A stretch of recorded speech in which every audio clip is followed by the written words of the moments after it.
Assalamualaikum warahmatullahi wabarakatuh. Innal hamdalillah nahmaduhu wa nasta'inuhu wa nastaghfiruh wa na'udzu billahi min shururi anfusina wa sayyiati a'malina. May yahdihillahu fala mudilla lahu wa may yudlil fala hadiya lahu.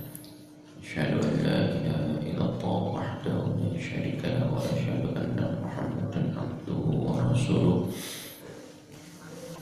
Allahumma salli wa sallim wa barik ala nabiyyina Muhammadin wa ala alihi wa ashabihi ajma'in.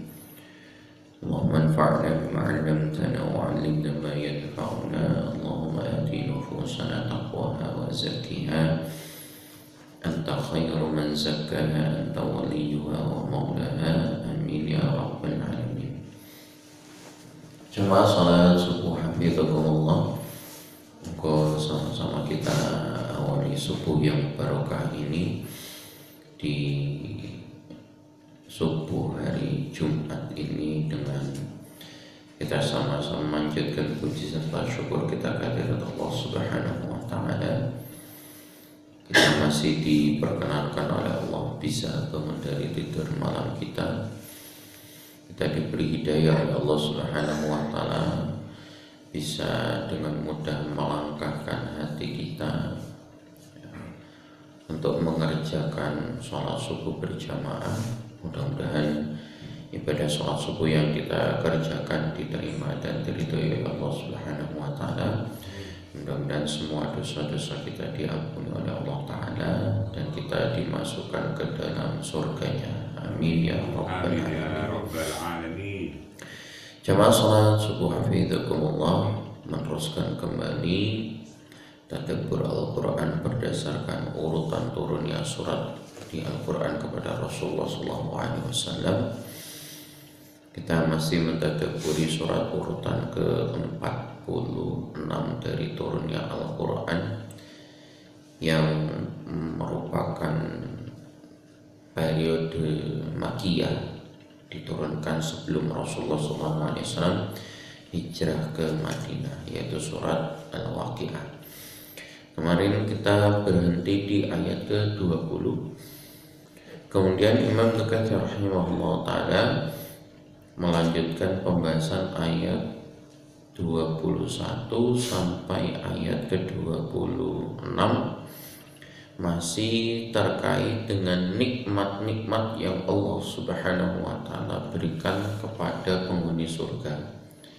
Kalau kemarin kita berhenti di ayat ke-20, di antara bentuk nikmat yang Allah taala berikan kepada penghuni surga, wa fakihatin mimma yatakhayyarun, yaitu buah-buahan dari apa yang mereka pilih, yang kalau dipetik bukan kemudian habis, tapi akan ada lagi buah yang sama dengan kenikmatan yang tidak berkurang. Baik, kita tilawah terlebih dahulu ayat ke-21 sampai ayat ke-26 surat Al-Waqi'ah. A'udzu billahi minasy syaithanir rajim. ولحم طير مما يشتهون وحور عين كأمثال اللؤلؤ المكنون جزاء بما كانوا يعملون لا يسمعون فيها لغوا ولا تأثيما إلا قيلا سلاما سلاما. Allah Subhanahu wa taala berfirman, walahmi tayrin, walahmi dan daging tayrin burung, mimma yashtahun dari apa yang mereka inginkan. Jadi di antara kenikmatan yang Allah Subhanahu wa taala berikan kepada penghuni surga, selain ada buah-buahan, ada juga daging burung. Nah, kemudian Imam Nukatsir rahimahullah taala menyampaikan riwayat dari Imam Ahmad dari sahabat Anas bin Malik radhiyallahu taala anhu, satu hari Rasulullah sallallahu alaihi wasallam bersabda, inna tayral jannati ka'amthalil bukhti. Sesungguhnya burung di surga itu besarnya ka'amthalil bukhti, seperti unta. Nah, besarnya seperti unta. Jadi kalau kita ngelihat burung yang ada di dunia, kita akan burung dorong yang biasanya digoreng sama enak. Nanti akan ada burung yang besarnya itu seperti unta. Masih apa bayang ya. Yar'a fi syajaril jannah. Kemudian burung itu terbang bebas di antara pohon-pohon surga. Burungnya besar, kemudian terbang di antara pohon-pohon yang ada di surga. Faqala Abu Bakar, kemudian Abu Bakar berkata kepada Rasulullah, ya Rasulullah, inna hadhihi la tayrun na'imatun. Wahai Rasul, sesungguhnya burung-burung itu benar-benar hidupnya senang, terbang bebas di antara pohon-pohon yang ada di surga. Faqala, kemudian Rasulullah SAW bersabda, akalatuha an'amu minha, akalatuha an'amu minha, akalatuha an'amu minha. Kata Rasulullah sampai 3 kali beliau berkata, aku akan memakannya dan merasa lebih senang darinya.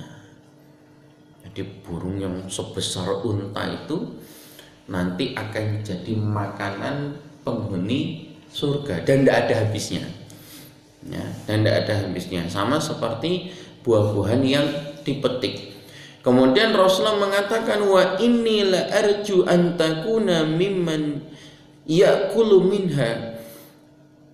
Dan Rasulullah berkata, dan sesungguhnya aku berharap semoga engkau Abu Bakar termasuk salah seorang yang nanti akan memakan burung yang ada di surga itu. Jadi di antara kebiasaan Rasulullah dan para sahabat itu kalau sudah berbicara tentang surga itu saling mendoakan supaya bisa masuk ke surga. Kemudian di riwayat yang lain dikatakan, innaka latanduru ila tayri fil jannati fatashtahihi fayahirru baina yadayka mashwiyan. Rasulullah SAW menyampaikan, sesungguhnya engkau akan benar-benar memandang burung-burung yang ada di surga itu dan kamu ingin makan dagingnya. Nah, keinginan itu kemudian maka dengan serta-merta burung itu jatuh di hadapanmu, ya, mashwiyan, dalam keadaan sudah terpanggang, sudah masak, siap makan. Ada yang tanya gini, dapur itu pundi? Moro-moro wis mateng. Ya itulah. Jadi tidak bisa disamakan kenikmatan yang ada di surga dengan kenikmatan yang ada di dunia. Kalau di dunia lereng masak sih, ngulek bumbu, manggang, iya lek gak gosong. Nah, penghuni surga itu ngelihat burung, wah ketane enak, dagingnya jatuh langsung sudah siap makan. Itu kenikmatan yang ada di surga. Jadi ibu-ibu es gak gupuh, kok ya apa masake lereng blese, terlalu lama seperti itu. Nah, itu diantara kenikmatan yang Allah Subhanahu wa taala berikan kepada penghuni surga. Ada daging burung yang mereka inginkan dan ukuran burungnya itu ka'amthalil bukhti, sebesar unta. wa hurun ain, dan ada juga bidadari-bidadari yang bermata jeli. Ka'amthalil lu'lu'il maknun, laksana mutiara yang tersimpan dengan baik. Ada yang membacanya wahurin ain. Nah, dijarkan roknya itu di kasrotainkan wahurin ain, dan itu tidak merubah maknanya, boleh. Jadi ada beberapa bacaan di Al-Quran yang memang bukan merubah harokat, tidak juga merubah bacaan. Ini hanya memang ada di beberapa daerah-daerah di Arab itu yang memang cara bacanya itu agak sedikit berbeda, tetapi tidak merubah makna. Kados teng Indonesia, nah ada yang baca sepeda, ada yang baca sepeda, itu sama aja, tidak merubah maknanya. Nah, di antara kenikmatan yang ada di surga itu ada bidadari-bidadari yang bermata jeli, kemudian laksana mutiara yang tersimpan. Ya, ini di antara kenikmatan yang ada di surga. Ya. Nah, itulah yang laki-laki dapat bidadari. Nah, terus yang perempuan dapat apa? Yang perempuan itu nanti dijadikan ratunya bidadari. Ya. Nah, nanti cemburu, sifat cemburu itu nanti sudah tidak ada. Ya, sifat cemburu itu sudah tidak ada, sudah. Semangat apa? Sifat-sifat yang buruk itu sudah dibersihkan oleh Allah Subhanahu wa Ta'ala di fase yang namanya qatrah. Jadi manusia setelah melewati sirat, sudah selamat dari neraka, kemudian sebelum masuk surga ada yang namanya fase qatrah. Nah, di fase qatrah ini urusan-urusan di antara sesama orang yang beriman yang belum selesai itu dibersihkan semuanya. Tidak ada sifat iri, dengki. Makanya sekalipun nanti tingkatan surganya itu beda, itu tidak ada ceritanya penghuni surga, katakan penghuni surga yang tingkatnya paling bawah itu iri dengan penghuni surga Firdaus, itu tidak ada. Karena sifat iri itu sifat yang buruk, itu semuanya sudah dibersihkan oleh Allah Subhanahu wa Ta'ala. Ya, termasuk diantaranya kan, nah ini nang surga makan minum kok ya apa nang kamar mandi nih, sudah nggak ada kayak gitu. Karena kotoran itu kan sesuatu yang buruk. Nah, surga itu terjaga dari hal-hal yang buruk. Nah, terus bagaimana orang makan minum terus kotorannya seperti apa? Nggak ada kotoran, yang ada hanya nanti keluar keringat saja. Nah, keringat itu nanti wanginya lebih wangi dari kasturi. Nanti tidak ada ceritanya semari mangan macam-macam ini terus kebelet katanya nang mburi, tidak ada kayak gitu. Ya.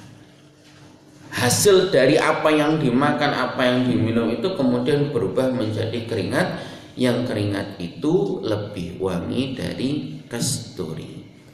Kemudian jamaah fidakumullah, Allah Subhanahu wa Ta'ala berfirman di ayat ke-24-nya, setelah menyebutkan semua kenikmatan-kenikmatan itu, jazaa'an bima kanu ya'malun, sebagai balasan bagi mereka yang telah beramal, mereka yang telah beribadah kepada Allah Subhanahu wa Ta'ala, itu diberikan balasan dengan kenikmatan-kenikmatan yang ada di surga.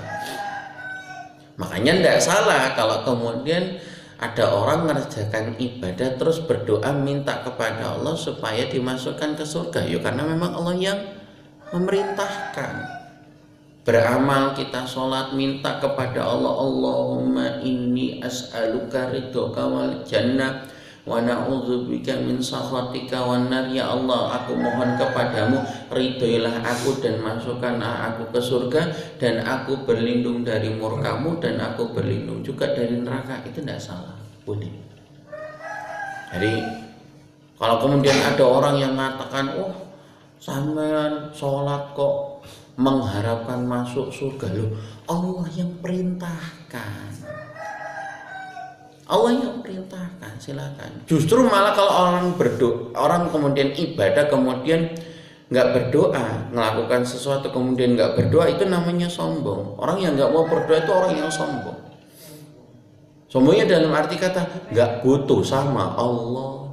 Nah, kita ini hamba, jamaah fidakumullah. Yang namanya hamba itu kan butuh kepada Allah Subhanahu wa taala. Nah, butuhnya seorang hamba kepada Allah itu yaitu berupa doa, minta dimudahkan segala urusannya, urusan dunia, urusan akhirat.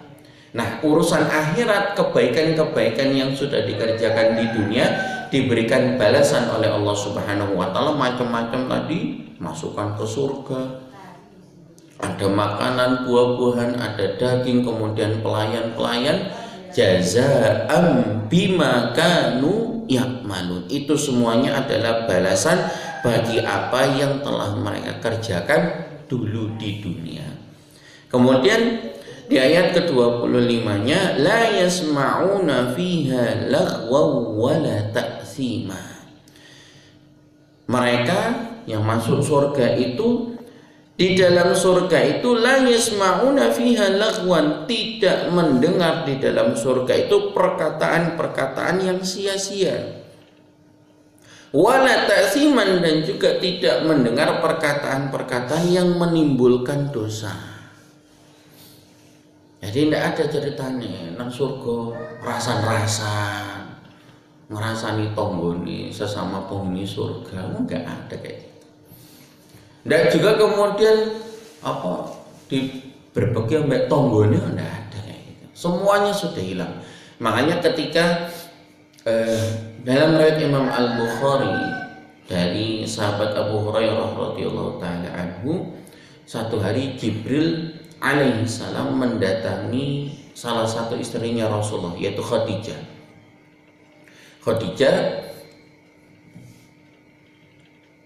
Sebelum datang menemui Rasulullah SAW, di tangan beliau itu ada wadah yang berisi makanan.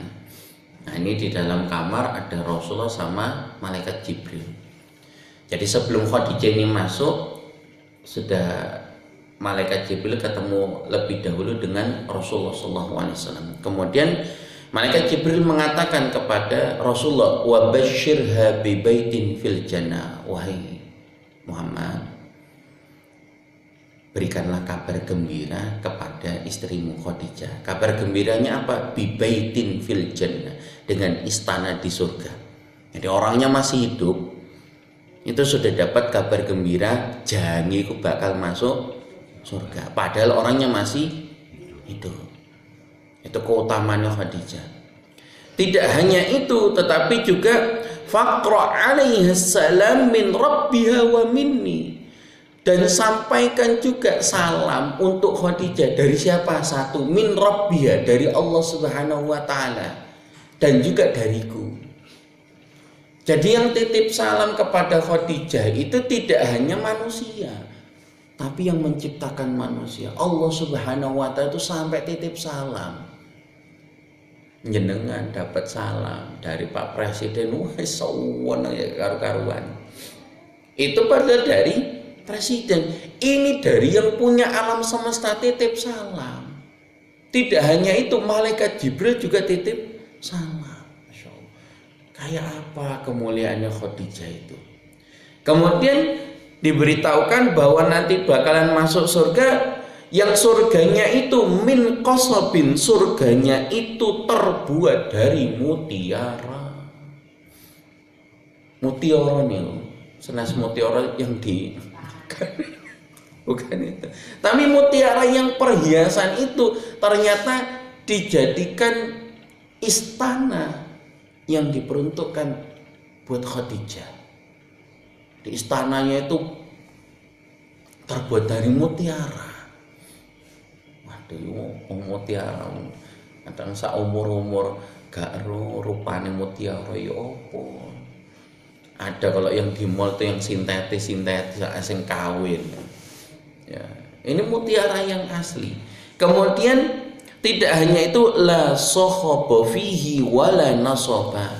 Yang di surga itu tidak ada suara hiruk pikuk dan kelelahan. Tidak ada suara yang berbeki di surga, itu tidak ada. Itu surga yang Allah Subhanahu wa taala janjikan kepada Khadijah, dan juga Allah janjikan kepada orang-orang yang beriman dan mereka mengerjakan amal shalih. Illa qilan salaman salama. Akan tetapi mereka mendengarkan ucapan salam. Makanya di antara sambutan pertama dari malaikat untuk para penghuni surga yang Allah Subhanahu wa taala sampaikan di surat Ar-Ra'd ayat ke-24, salamun alaikum bima sabartum. Keselamatan buat kalian yang nanti yang ini mau masuk surga, bima sabartum, disebabkan kesabaran kalian. Sabar dalam hal apa? Sabar dalam hal beriman dan beramal sholih dulu waktu di dunia. Wallahu a'lam bishawab. Dan kita termasuk di antara orang-orang yang dimasukkan ke surga oleh Allah Subhanahu wa taala. Subhanakallahumma bihamdik, asyhadu an la ilaha illa anta, nastaghfiruka wa natubu ilaik. Wassallallahu ala nabiyyina Muhammadin wa ala alihi wa ashabihi ajma'in. Wassalamualaikum warahmatullahi wabarakatuh. Waalaikumsalam warahmatullahi wabarakatuh.